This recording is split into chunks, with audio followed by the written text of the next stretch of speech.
Hello, that's right, it's Nick Dutch back on the camera yet again. Now, if I was to be asked to explain supernatural entities to people, in inverted commas, real supernatural entities to people, I would probably try and avoid the issue. The reason is quite simple.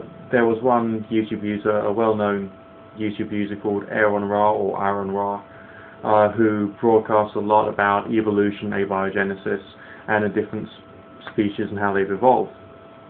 In one of his earlier videos, he did say that gods and goddesses might actually exist, but science can't say anything about them.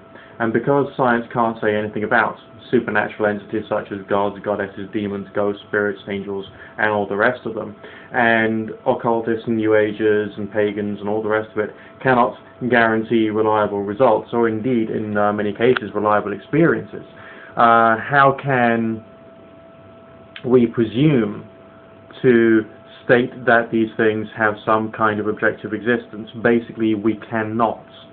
There are, from time to time, experiences that one can have which do suggest a spirit or an angelic presence, but on top of that, we could also be having some variety of culturally defined hallucination based upon some other variety of phenomenon either happening in the outside world or happening in our own mind. It's still almost impossible for us to say, even if the devil himself or God himself or the Archangel Michael himself was to suddenly appear before me and say, "Hi there, I will be your supernatural experience for tonight," and he was to then go away. I would have no proof of that being an actually existing, objectively existing, real entity or being at all. All I would have to go by is an experience.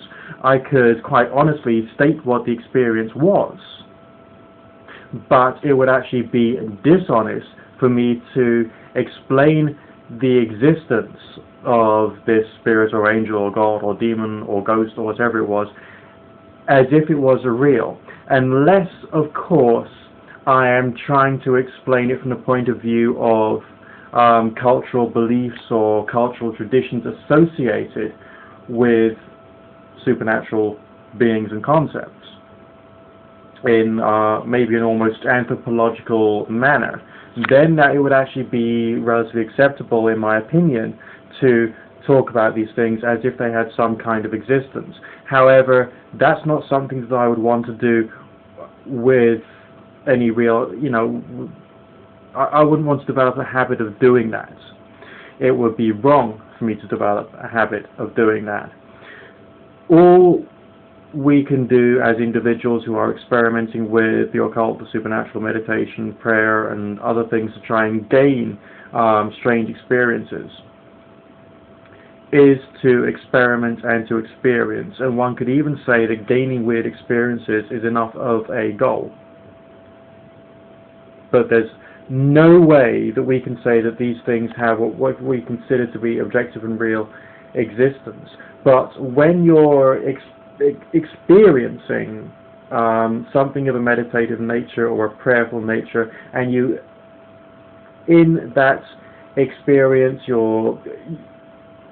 you feel that you're talking to an angelic being or a spiritual being or whatever, then it is necessary to consider these things to be real when you're in that experience, because that's what makes the experience happen. It is necessary to temporarily suspend disbelief. I mean, we've all gone through school, we've all learned about physics, chemistry, biology, and the rest of that. So we're all more likely to disbelieve in these experiences, which is a good thing.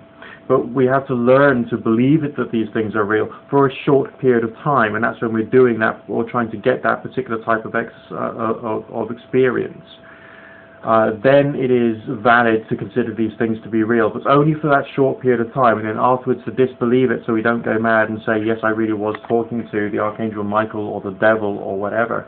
It is not really worthwhile treating these things as being objectively real when there's no way that we can prove that they are real.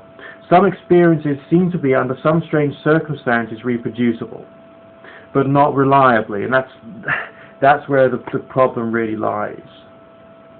So we can't describe these things as being real. Someone sent me an email here on YouTube saying, when you talked about demonology, I mean, do you believe you're actually talking to or summoning real, in inverted commas, entities? How the hell am I supposed to know?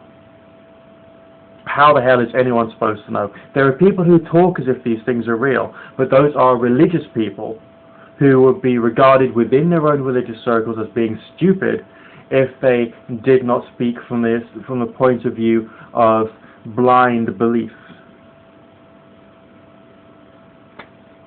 Nick Dutch signing out for now.